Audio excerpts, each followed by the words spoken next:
Welcome to online platform of Agro Valley Institute Bhilwara.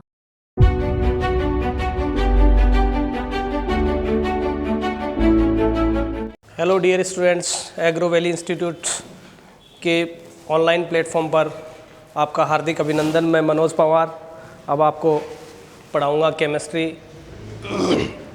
Upon chemistry में एक ऐसा topic start करने जा रहे हैं जिसमें ऑलमोस्ट अब तक के जितने भी एग्ज़ाम हुए हैं जेट के, उसमें या फिर आने वाले एग्ज़ाम में एक या दो क्वेश्चन तो आप मैक्सिमम मान के चलिए। आप इस क्लास से हम आज कवर करने की कोशिश करेंगे कि मैक्सिमम आपके 2 क्वेश्चन जो है आज हो जाएं।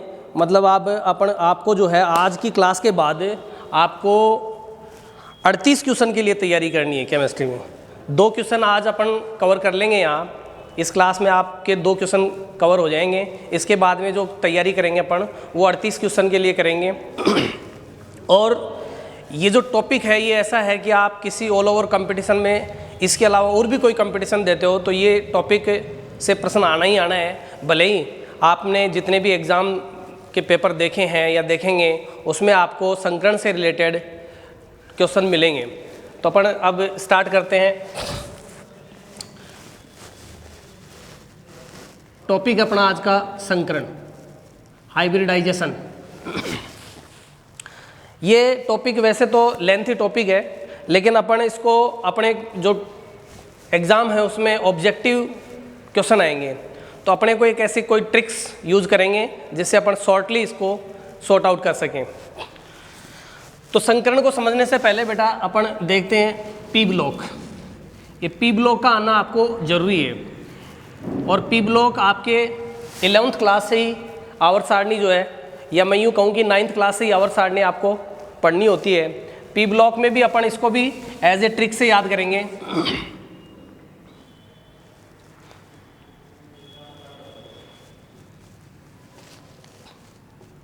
ये अपने पास बेटा 13वां वर्ग है, ये 14वां वर्ग है, ये 15वां वर्ग है, ये 16वां वर्ग है, ये 17वां वर्ग है और ये 18वां वर्ग है।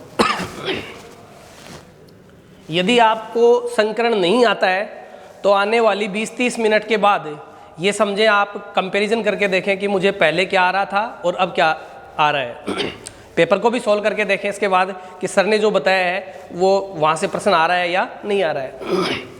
तो ये अपने पास पी ब्लॉक है। पी ब्लॉक 13 से लेके 18 तक होता है, मतलब वर्ग संख्या 13 से लेके 18 तक होता है। इसमें टोटल 6 वर्ग है, 1 2 3 4 5 6। अपन इसको टॉपिक को 0 से स्टार्ट कर रहे हैं। 13वां वर्ग बोरोन परिवार है, बैंगन, आलू, गाजर, इन, थैला। 14वां वर्ग है काशी, गए, शंकर, प्रभु। 15वां वर्ग है बेटा नाइट्रोजन फैमिली, न्यूजीलैंड, पाक, ऑस्ट्रेलिया, सब, बिके। 16वां वर्ग है बेटा ऑक्सीजन फैमिली, ओ, सुन, सचिन, तेरे को फोड़ूंगा। फिर उसके बाद 17वां वर्ग है फिर, कल, बारी, आई, अंटी। फिर 18वां वर्ग बेटा हे नेताओं और कर्मचारियों जीवित रहो। तो ये अपने पास पी ब्लॉक हो गए बेटा। यदि ये पी ब्लॉक आपको अच्छे से आता है तो ये मान के चलें कि आपका संकरण का जो टॉपिक है वो सॉर्ट आउट। अब इसको आपको इसमें याद क्या रखना है, ये जो वर्ग हैं इनके बाह्यतम कोश में इलेक्ट्रॉन देखना है बेटा। बाह्यतम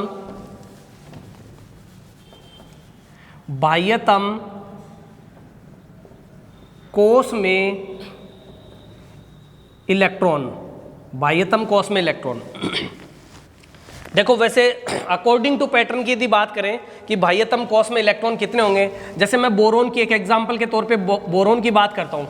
बोरोन का परमाणु क्रमांक कितना होता है बेटा 5। इलेक्ट्रॉनिक कॉन्फ़िगरेशन यदि बात करें 1s2, 2s2 और 2p1। यदि आपको इलेक्ट्रॉनिक कॉन्फ़िगरेशन नहीं आता है तो भी आपको घबराने की आवश्यकता नहीं है। इसमें इलेक्ट्रॉनिक कॉन्फ़िगरेशन यदि अपन लिखते हैं तो इसका भी मैं आपको एक शॉर्ट मेथड बताऊँगा। पहले अपने पास ये देखते हैं इसका इलेक्ट्रॉनिक कॉन्फ़िगरेशन। तो देखो ये जो कोष है ये तो पहला कोष K हो गया, ये दूसरा कोस L हो गया। कोस कितने होते हैं? 4। कौन कौन से? K, L, M, N। 11th class में आपने मुख्य क्वांटम संख्याएं पढ़ी थी बेटा। मुख्य क्वांटम संख्या को स्मॉल n से रिप्रेजेंट करते हैं। स्मॉल n का मान यदि 1 होता है तो कोस k होता है, यदि स्मॉल n का मान 2 होता है तो कोस l होता है, यदि 3 हो तो कोस m, और यदि 4 हो तो कोस n। यूं तो कोसों की संख्या अनंत होती है। अब अपन देखते हैं, देखो n का मान कितना आ रहा है यहाँ पर? 1, इसका मतलब कोस k। n का मान कितना आ रहा है? 2, इसका मतलब कोस l। जब ये कोस l आ रहा है, इसका मतलब बाह्यतम कोस ये दूसरा हुआ, दूसरा बाह्यतम कोस हुआ, तो इसके बाह्यतम कोस में कितने इलेक्ट्रॉन हैं? 2 और एक 3। इसका मतलब इस बोरोन के बाह्यतम कोस में 3 इलेक्ट्रॉन है। ये तो मैंने आपको एक लॉन्ग मेथड बताया कि आप बाह्यतम कोस में इलेक्ट्रॉन कैसे ज्ञात करेंगे। अब मैं आपको एक शॉर्ट मेथड बताता हूं। आपको ये सारी चीज़ें याद नहीं रखनी कि सर हम इलेक्ट्रॉन की संख्या कैसे ज्ञात करेंगे, क्या हमें इसके लिए इलेक्ट्रॉनिक कॉन्फ़िगरेशन लिख कर देखना पड़ेगा, क्या हम इसके लिए परमाणु क्रमांक याद रखना पड़ेगा। आपको कुछ नहीं करना, ये तो था एक लॉन्ग मेथड। अब यदि मैं आपको शॉर्ट मेथड बताऊं तो शॉर्ट मेथड में क्या होता है कि ये 13वां वर्ग है, 13वां ग्रुप है। इसके इन सभी तत्वों के बाह्यतम कोश में इलेक्ट्रॉन जो होंगे वो कितने होंगे? 3। आपको यहीं से याद रख लेना है। इन सभी वर्ग, जैसे ये एलिमेंट है, इसके बाह्यतम कोश में भी कितने इलेक्ट्रॉन? 3। ये एलिमेंट है, इसके बाह्यतम कोश में भी 3। ये एलिमेंट है, इसके बाह्यतम कोश में भी 3। ये एलिमेंट है, इसके बाह्यतम कोश में भी 3। ये एलिमेंट है, इसके बाह्यतम कोश में भी 3। मतलब इन सभी, इस वर्ग के सभी तत्वों के बाह्यतम कोश में इलेक्ट्रॉन 3 होंगे। क्लियर? ये जो वर्ग है, इन सभी तत्वों के बाह्यतम कोश में इलेक्ट्रॉन 4 होंगे। ऐसे इसमें 5 होंगे, इसमें बेटा 6 होंगे, इसमें 7 होंगे, इसमें 8 होंगे। यदि आपको वर्ग संख्या याद है तो आपको ये भी याद करने की जरूरत नहीं है, क्योंकि यहीं से पता लग जाएगा इसके बाह्यतम कोश में 13वें वर्ग के तत्वों के बाह्यतम कोश में इलेक्ट्रॉन 3, इसमें 4, इसमें 5, इसमें 6, इसमें 7 और इसमें 8। यदि आपको ये संख्या, ये डिजिट पता है, इसका मतलब ये है कि आपको संकरण आ गया। मतलब अपना 50% टॉपिक यहाँ फिनिश। अब कि सर संकरण कैसे निकालें? ये तो पी ब्लॉक हुआ। अब देखो संकरण अपन कैसे निकालेंगे बेटा। संकरण के लिए मैं एक फॉर्मूला लिख रहा हूँ बेटा, मैं फॉर्मूला लिख रहा हूँ, लेकिन इसको आपको याद करने की जरूरत नहीं है, इसको आपको रटने की जरूरत नहीं है। ये फॉर्मूला जब अपन एग्जाम्पल सोल्व करेंगे तो ये फॉर्मूला ऑटोमेटिक अपने को याद रह जाएगा, या ऑटोमेटिक अपने को याद हो जाएगा। देखो कैसे, आपको याद नहीं करना, केवल एक बार फॉर्मूले के बारे में अपन चर्चा कर रहे हैं, बाकी आपको याद नहीं करना। कैसे देखना, केंद्रीय परमाणु के बाह्यतम कोश में इलेक्ट्रॉन, मैंने लिखा केंद्रीय परमाणु के बाह्यतम कोश में इलेक्ट्रॉन, मतलब जो सेंट्रल एटम होगा उसके बाह्यतम कोश में इलेक्ट्रॉन कितने होंगे, प्लस एक परमाणविक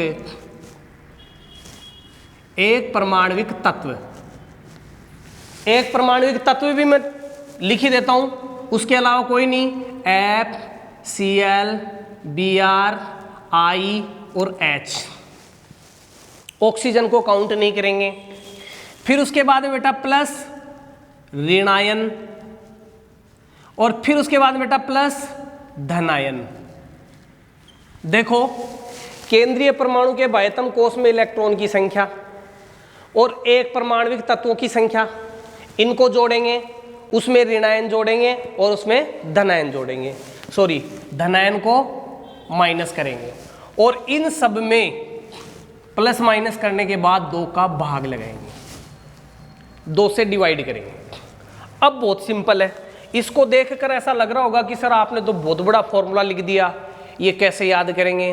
कुछ नहीं है, आप जैसे एग्जाम्पल को सोल्व करोगे ये फॉर्मूला फिर आपके दिमाग में याद रखने की जरूरत ही नहीं है। देखना कैसे, अपन एक एग्जाम्पल ले लेते हैं। पहले तो अपन बात करें केंद्रीय परमाणु क्या होता है, सेंट्रल एटम क्या होता है। ध्यान रखना किसी भी कंपाउंड में जिस एलिमेंट की संख्या कम होगी, जिस तत्व की संख्या कम होगी या जो तत्व संख्या में कम होगा वो हमेशा केंद्रीय होगा। जैसे मैं लिख रहा हूं BF3, तो देखो F तो है यहाँ 3 और B है यहाँ 1, इसका मतलब केंद्रीय परमाणु B। BH3, H हाइड्रोजन तो है 3, बोरोन 1 है, इसका मतलब केंद्रीय परमाणु B। NH3 हाइड्रोजन 3 है, नाइट्रोजन 1 है, इसका मतलब केंद्रीय परमाणु N। मतलब जो संख्या में कम होता है वो केंद्रीय परमाणु होता है। जैसे मैंने लिखा बेटा PCl5, तो क्लोरीन तो कितने हैं, 5 हैं, फॉस्फोरस कितना है, 1 है, इसका मतलब केंद्रीय परमाणु क्या होगा, फॉस्फोरस। जैसे मैं लिखता हूँ बेटा PCl3, चलो NH4 प्लस लिख दिया मैंने, अमोनियम आयन, तो नाइट्रोजन तो 1 है, हाइड्रोजन 4 है, इसका मतलब केंद्रीय परमाणु नाइट्रोजन। तो कहने का मतलब एक ही बात है कि जो संख्या में कम होता है वो हमेशा केंद्रीय परमाणु होता है और जो संख्या में ज़्यादा होंगे वो हमेशा घेरने वाले परमाणु होंगे। चलो फिर उसके बाद मैंने एक परमाणविक तत्व लिखे हैं FCl, Br, I और H। इनकी संख्या को इनमें जोड़ना है। कैसे जोड़ेंगे, कैसे घटाएंगे, क्या करेंगे, अब कुछ एक एग्जाम्पल लेते हैं अपन, एग्जाम्पल से समझ में आएगा। देखो अब इधर आ जाओ, एग्जाम्पल सोल्व करते हैं। जैसे मैंने एक एग्जाम्पल लिया बेटा BH3, ये एग्जाम्पल लिया मैंने। अब मैं नहीं, आप ही बोलेंगे केंद्रीय परमाणु क्या है, बोरॉन। एक ही है केंद्रीय परमाणु, ये 3 है। मैंने बताया था जो संख्या में कम होगा वो केंद्रीय परमाणु होगा, तो बोरॉन केंद्रीय परमाणु है। इसके बाह्यतम कोश में कितने इलेक्ट्रॉन, अब देख लो P ब्लॉक में कितने इलेक्ट्रॉन, B में 3, तो 3 लिख लो, प्लस एक परमाणविक तत्व। एक परमाणविक तत्व क्या है, हाइड्रोजन। उस सीरीज में है क्या, है। उस सीरीज को भी याद रखने का अच्छा तरीका, ये 17वां वर्ग है और उसके साथ में एक हाइड्रोजन और है, बस और कुछ नहीं है। तो एक परमाणविक तत्व कितने, 3, इसको भी जोड़ दो। फिर फॉर्मूले में ऋणायन, ऋणायन है क्या इसके ऊपर कहीं, नहीं है। धनायन है क्या, नहीं है, तो फिर कुछ नहीं करना, ऋणायन धनायन नहीं है तो इसमें लगा दो कितने का भाग, 2 का। कितना है बेटा, 3।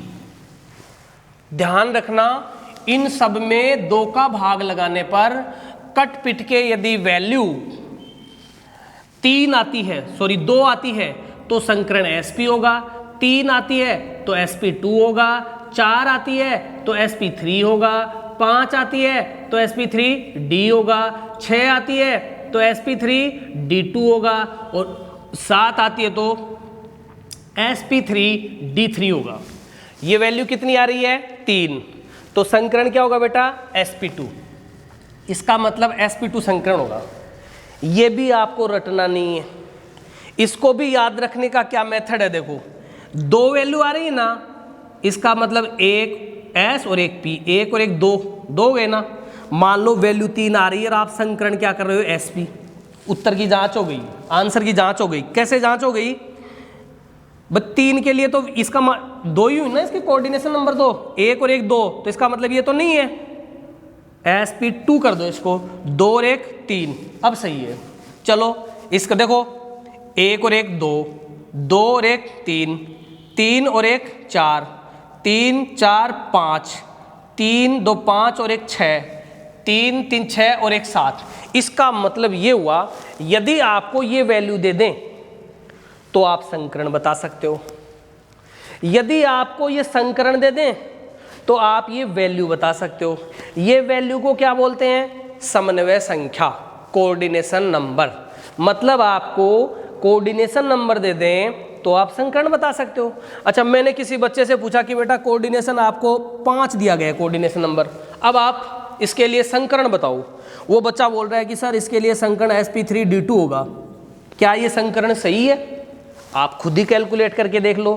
3 p है ना, d 2 है और 1 s है, तो 3 2 5 और 1 6। ये तो सही नहीं है। ये संकरण तो किसके लिए आता है, ये संकरण किसके लिए आता है, दिख रहा है क्या? ऊपर लिखे देखो, जैसे मान लीजिए मैंने किसी बच्चे की समन्वय संख्या लिखी 5, अब वो संकरण बता रहा है कि सर इसका संकरण sp3d2 होगा, तो आप चेक कर लो sp3d2 कौन सी समन्वय संख्या के लिए होता है? 3, 2, 5 और एक 6, ये तो 6 के लिए होता है, तो 5 के लिए क्या होगा? sp3d। देखो 3, 4 और 5। या मान लो मैं आपको ये कहता हूँ, एक बच्चे को ये पूछता हूँ कि sp3d3 के लिए समन्वय संख्या कितनी होगी? आप समन्वय संख्या भी बता सकते हो। कैसे? 3, 3, 6 और एक 7, तो ये 7 हो गए। मान लीजिए sp2 के लिए पूछता हूं मैं समन्वय संख्या, तो 2 और एक 3। मान लीजिए आपको मैं समन्वय संख्या देता हूं, संकरण पूछता हूं, मान लीजिए मैंने ये दे दिया आपको 4, इसके लिए संकरण बताइए, तो ये sp3 3 और एक 4। तो मेरे कहने का मतलब ये है, आपको समन्वय संख्या देकर संकरण भी बता सकते हो, और संकरण दे दें तो आप समन्वय संख्या भी बता सकते हैं। तो ये तो थी मेरे पास समन्वय संख्या और संकरण की बात। अब देखो संकरण और निकालते हैं। जैसे एक एग्जाम्पल और ले लो बेटा, BF3, वही केंद्रीय परमाणु क्या है? B के बाह्यतम कोश में 3 में कितने जोड़े? 3। एक परमाणु तत्व सीरीज में है ना, 3, प्लस माइनस है नहीं, धनायन ऋणायन है नहीं, कितने का भाग लाऊं? 2 का। कितना आया बेटा? 3। जब समन्वय संख्या 3 होती है तो संकरण क्या होता है? sp2। चलो एक एग्जाम्पल और ले लो, CO2, बाह्यतम कोश में कितने इलेक्ट्रॉन? कार्बन देखो p ब्लॉक में ये रहा, इसके बाह्यतम कोश में कितने? 4। कितने ऑक्सीजन जोड़ूं? 2। ऑक्सीजन नहीं जुड़ता। मैंने बताया ना FClBrIH ये आएंगे तो ही इनके तत्वों की संख्या जोड़नी है, इसके अलावा किसी को नहीं जोड़ना है। तो यहाँ ऑक्सीजन नहीं जुड़ेगा, तो कितना जुड़ जाएगा ऑक्सीजन की जगह? 0। ये 2 नहीं जोड़ेंगे। जोड़ना कब है? केवल इनमें से कोई एक तत्व आ जाए तो ही जोड़ना है, अदरवाइज कुछ भी आए नहीं जोड़ना है। तो ऑक्सीजन नहीं जुड़ेगा मतलब 0। कितने का भाग लगाऊं बेटा? 2 का। कितना आया? 2। तो संकरण क्या होगा? sp। 2 के लिए कितना होता है? sp। फिर उसके बाद और ले लो एक एग्जाम्पल, NH4+। ये डिफरेंट एग्जाम्पल ले लिया अपन ने थोड़ा सा। बाह्यतम कोश में कितने नाइट्रोजन के? वहां से देखो आप, मैंने कहा ना आपको p ब्लॉक याद है तो फिर ये सारणी बनाने की जरूरत ही नहीं होगी, आपको टिप्स पे याद कर लेनी है इसको। बाह्यतम कोश में कितने हैं? 5 इलेक्ट्रॉन। कितने जोड़ूं? 4। एक प्लस है ना, तो धनायन होता है तो क्या करते हैं? माइनस। हमेशा ध्यान रखना, जितने प्लस होंगे उतने माइनस कर देंगे, और जितने माइनस होंगे उतने प्लस कर देंगे। ये लो, एक प्लस है तो एक माइनस कर दो, अरे प्लस एक ही तो है, ये एक ही धनायन है तो एक माइनस कर देंगे। कितने का भाग लगाएंगे? 2 का। कितना आया? 5 और 4 9, 9 में से एक गया तो 8, 8 में 2 का भाग लगाए तो 4। और जब समन्वय संख्या 4 हो तो संकरण क्या होता है? sp3। 3 और 1 4। एक दो एग्जाम्पल और ले लें अपन। अब देखो अपने को फॉर्मूले की जरूरत नहीं पड़ेगी, अब अपने को फॉर्मूले की आवश्यकता नहीं है, और ये मैंने आपको पहले ही बता दिया था कि अब आपको फॉर्मूले की आवश्यकता नहीं पड़ेगी। देखो कैसे, एग्जाम्पल और लेते हैं। जैसे एक मैं एग्जाम्पल ले लेता हूं बेटा, PCl5।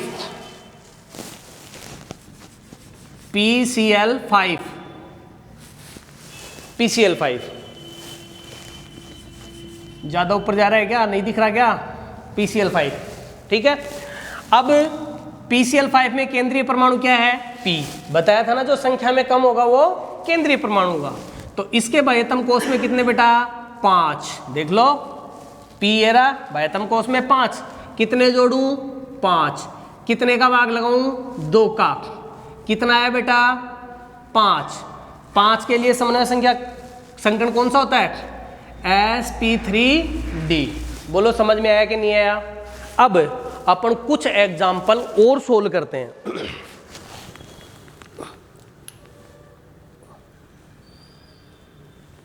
अब जो है अपन कुछ एग्जाम्पल और सोल्व करते हैं, इसको मैं मिटा रहा हूं। अब अपना बस एक ही फंडा है, केंद्रीय परमाणु के बाह्यतम कोश में इलेक्ट्रॉन देखेंगे, उसमें एक परमाणुविक तत्व जोड़ेंगे, ठीक है। उसके बाद जितने प्लस होंगे उतने माइनस कर देंगे और जितने माइनस होंगे उतने प्लस कर देंगे। फिर उसके बाद अपने पास समन्वय संख्या आ जाएगी और उस समन्वय संख्या के हिसाब से अपन संकरण को ज्ञात कर लेंगे। जैसे कुछ एक एग्जाम्पल मैं और ले रहा हूं बेटा, चलो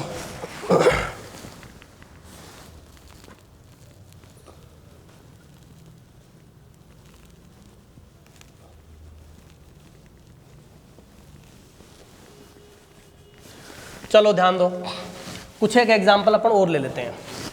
अब अपन धनायन ऋणायन के भी एग्जाम्पल को सोल्व करते हुए चलते हैं। मान लीजिए अपन ने ले लिया बेटा CO3-2, इसको बोलते हैं अपन क्या, कार्बोनेट आयन। एक एग्जाम्पल ले लेते हैं बेटा अपन सल्फेट आयन SO4-2। देखते हैं केंद्रीय परमाणु कौन सा है, कार्बन, क्योंकि संख्या में कम है कार्बन। तो केंद्रीय परमाणु के बाह्यतम कोश में कितने बेटा, 4, ये 4 लीजिए। कितने जोड़े, 3, क्योंकि ऑक्सीजन कितने हैं, 3 नहीं जुड़ेंगे। क्यों नहीं जुड़ेंगे, क्योंकि मैंने क्या कहा था, FCl, Br, I और H, इनमें से कोई एक एलिमेंट आएगा तो ही अपन जोड़ेंगे, अदरवाइज नहीं जोड़ेंगे। आएगा क्या, कंफ्यूज क्या करेगा, ऑक्सीजन ही करेगा आपको, तो ऑक्सीजन को अपन नहीं जोड़ेंगे। इस बात को आप बिल्कुल माइंड में रख लें कि ऑक्सीजन को अपन नहीं जोड़ेंगे। एक बार फिर बोल रहा हूँ, ऑक्सीजन को अपन नहीं जोड़ेंगे। इसको आप अच्छे से याद कर ले, ऑक्सीजन को अपन नहीं जोड़ेंगे। तो किसको जोड़ेंगे, FCl, Br, I और H, FCl, Br, I और H, ऑक्सीजन को नहीं जोड़ेंगे। चलो ध्यान दो इधर, तो ऑक्सीजन नहीं जोड़ना अपने को, इसकी जगह 0 जोड़ लूं या जोड़े ही नहीं, प्लस देखो ऋणायन कितने अपने पास, 2, -2 है ना, तो जितने माइनस होंगे उतने प्लस कर देंगे, या जितने प्लस होंगे उतने माइनस कर देंगे। यहां माइनस कितने हैं, 2, तो हम +2 कर देंगे। कितने का भाग लगाएंगे, 2 का। कितना आया बेटा, 3, 4 और 2 6, 6 में 2 का भाग लगाएं तो 3, तो संकरण क्या हुआ, sp2। नेक्स्ट आ जाओ, केंद्रीय परमाणु क्या है, सल्फर। सल्फर, ये रहा सल्फर, इसके बाह्यतम कोश में 6, लिख दो 6। फिर से क्या आ गया, ऑक्सीजन, ऑक्सीजन को नहीं जोड़ेंगे। कितने माइनस हैं, 2, तो अपने को कितने प्लस करने हैं, 2। ऑक्सीजन की जगह 0 जोड़ते हैं तो भी ठीक है और नहीं जोड़ते हैं तो भी ठीक है। कितने का भाग लगाएंगे, 2 का। कितना है बेटा, 4। संकरण क्या होगा, sp3। बोलो समझ में आया कि नहीं है। एक एग्जांपल और ले लेते हैं,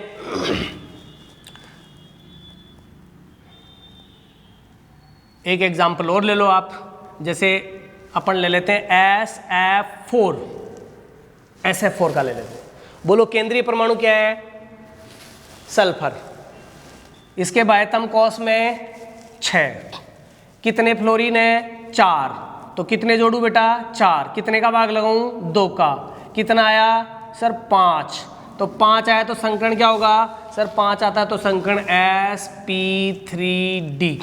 यहाँ साथ के साथ आप आंसर चेक भी करते हुए चलेंगे। जैसे देखो 3, 4, 5, ये 5, 3 और 1 4, 2 और 1 3, इसका मतलब सही है।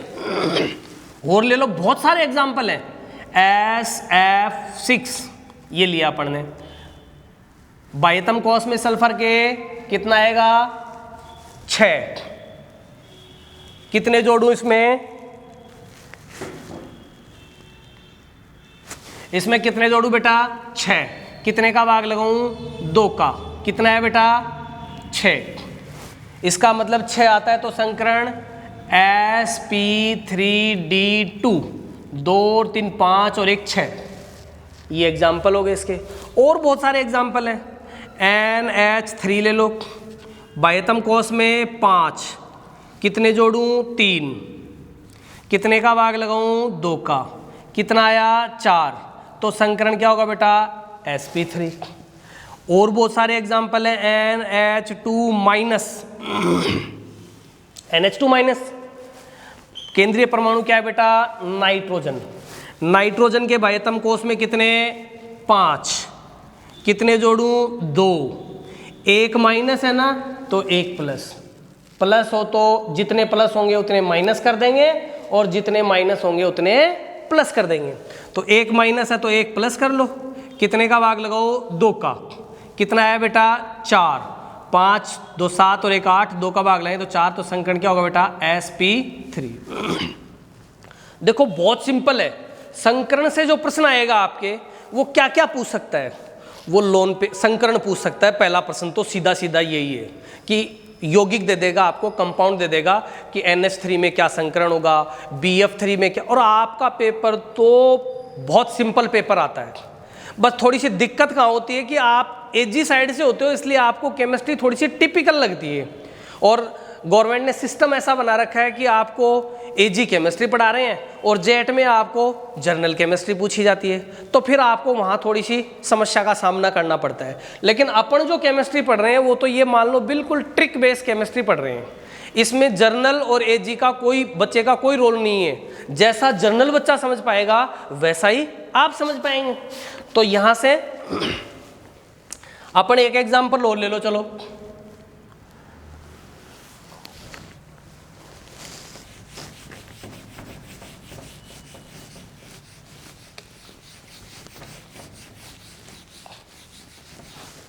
एक दो एग्जाम्पल और ले लो, जैसे IF3, IF5, IF7। IF3 में देखो बाह्यतम कोष में 7, देखो बाह्यतम कोष में आयोडीन के बाह्यतम कोष में 7 केंद्रीय परमाणु आई है, कितने जोड़ू बेटा 3, कितने का भाग लाऊं 2 का, कितना है बेटा 5, तो बोलो संकरण क्या होगा sp3d। अरे समझ में आ रहा है क्या। फिर उसके बाद में बेटा केंद्रीय परमाणु क्या है I, तो बोलो इसके बाह्यतम कोष में कितने हैं 7, कितने जोड़े 5, देखो I के बाह्यतम कोष में 7, F कितने जुड़े 5, 2 का भाग लगा दो, कितना आया 6, संकरण क्या होगा sp3d2। काउंट करके देख लो, 3 2 5 और 1 6, 3 और 2 5।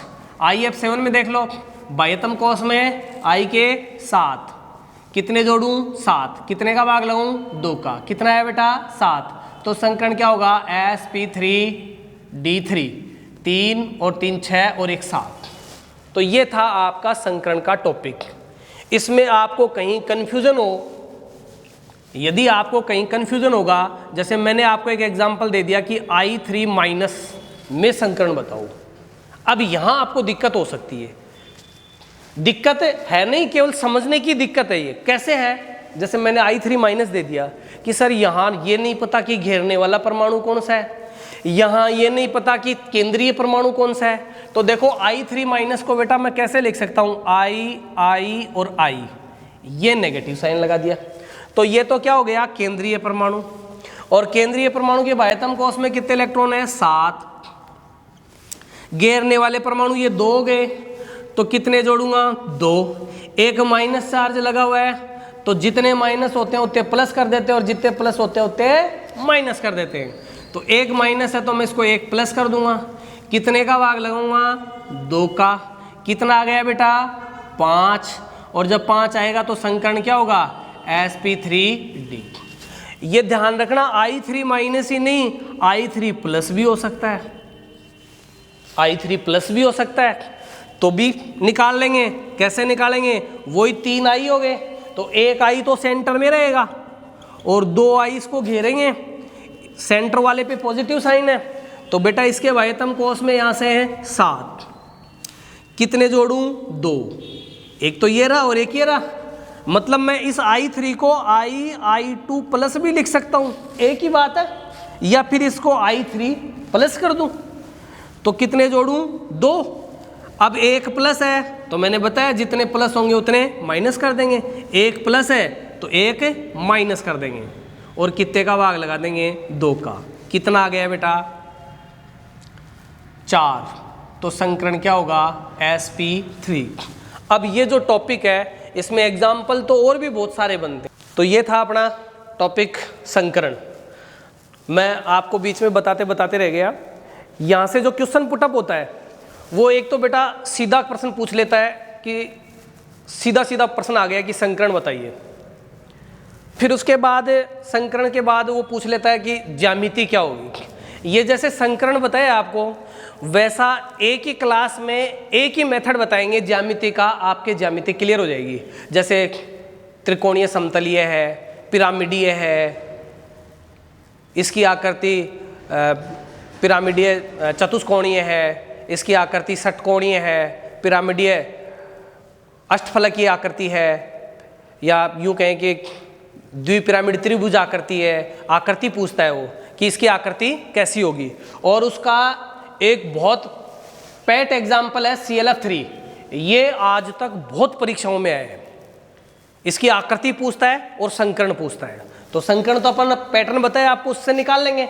बल CLF3 है तो Cl के बाह्यतम कोष में कितने इलेक्ट्रॉन है, ये आपका Cl रहा। इसके बाह्यतम कोष में कितने 7 और F कितने 3, जोड़ दो, 2 का भाग लगा दो, 5 आ गया तो संकरण sp3d हो गया। इसकी ज्यामिति भी पूछता है, इसकी ज्यामिति भी पूछता है। ये ज्यामिति अपन जब पढ़ेंगे तब मैं आपको बताऊंगा एक बार पूरा पैटर्न के अकॉर्डिंग की ज्यामिति को अपन इस तरीके से निकाल सकते हैं। तो ये था अपना ज्यामिति का। तो आपको क्या क्या पूछता है इस टॉपिक से, एक तो संकरण, एक ज्यामिति, एक आपको लोन पेयर पूछता है। लोन पेयर की संख्या जो है, नंबर ऑफ लोन पेयर, वो भी आपको ज्यामिति से क्लियर होंगे। एक बॉन्ड पेयर पूछता है आपको, एक आपको द्विध्रुव आघूर्ण पूछता है, मुख्य संकरण, मुख्य आकृति, लोन पेयर जीरो। एक शॉर्ट ट्रिक्स होती है, उसके माध्यम से मैं आपको बता दूंगा, तो अपन वहां से द्विध्रुव आघूर्ण का भी मान निकाल सकते हैं। तो आपको संकरण पूछ सकता है, आपको ज्यामिति पूछ सकता है, आपको लोन पेयर पूछ सकता है, आपको बॉन्ड पेयर पूछ सकता है, और आपको द्विध्रुव आघूर्ण पूछ सकता है। तो ये अपन 1 बाय 1 करके टॉपिक आगे बढ़ाते जाएंगे। तो आज की क्लास में इतना ही। इस मेथड से जो है अपन संकरण निकाल सकते हैं। तो मैंने आपको आज क्या बताया, संकरण निकालने का तरीका बताया। इसके लिए सबसे पहले आपको क्या करना है, पी ब्लॉक याद करना है। ये पी ब्लॉक आपके टिप्स पे होने चाहिए। यदि पी ब्लॉक आपको याद है तो 50 से 60% काम हो गया। फिर उसके बाद में पी ब्लॉक में मैंने आपको तरीके बताए। इसके 13वें वर्ग के बाह्यतम कोष में 3, 14वें वर्ग के बाह्यतम कोष में इलेक्ट्रॉनों की संख्या 4, 15वें वर्ग में 5, 16वें में 6, 17वें में 7, 18वें में 8। फिर उसके बाद बेटा मैंने आपको क्या बताया कि संकरण का एक फॉर्मूला बताया। आपको कुछ नहीं करना, केंद्रीय परमाणु के बाह्यतम कोष में इलेक्ट्रॉन लिखने हैं।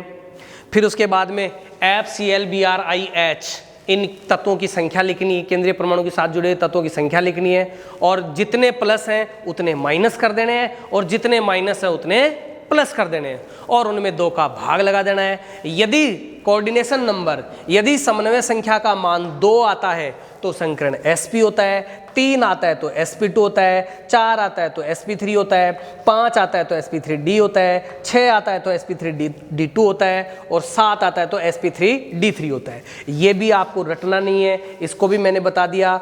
1 और 1 2, 2 और 1 3, 3 और 1 4, 3 4 5, 3 2 5 और 1 6, 3 3 6 और 1 7। मतलब आपको कोऑर्डिनेशन नंबर दिया हो तो आप संकरण निकाल सकते हैं, और संकरण दे दे आपको तो आप कोऑर्डिनेशन नंबर भी बता सकते हैं। और ये था हमारे पास संकरण का पूरा टॉपिक। तो अब इसके बाद इसके आगे का जो पार्ट है वो देखेंगे हम कल। Thank you so much.